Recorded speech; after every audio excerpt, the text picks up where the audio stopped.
Common பண்டிகை. Gen Z, gen பீட்டான்னு புதுசு புதுசா ஜென்ரேஷன்ஸ்க்கு பேர் வைக்கிற இந்த காலத்துலயும் பரமக்குடியில காமன் பண்டிகை கொண்டாடுறாங்க. இந்த பண்டிகையோட பேக் ஸ்டோரி என்னன்னா, சதிதேவியை இழந்த சிவபெருமான் கடும் தவத்துல இருக்காரு. சதிதேவி மறுபிறவி எடுத்து பார்வதி தேவியா வரப்போ பார்வதி தேவியால சிவபெருமான நெருங்க முடியல. அதனால சிவபெருமானோட தவத்தை கலைக்கிறதுக்கு காமதேவன் கிட்ட உதவி கேட்டாங்க பார்வதி தேவி. காமதேவனும் கியூபிட் ஆரோவை, அதாவது காமக்கணைய தொடுத்தாரு. இதனால டிஸ்டர்ப் ஆன சிவபெருமான் காமதேவனை எரிச்சிட்டாரு.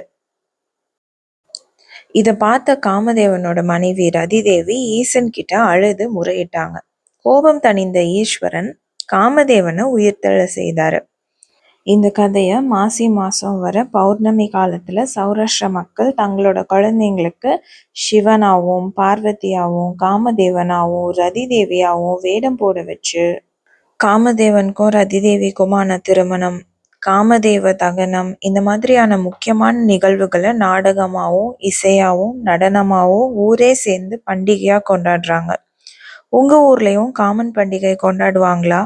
எப்படி கொண்டாடுறாங்கங்கிறத கீழே கமெண்ட்ல சொல்லுங்க. See you.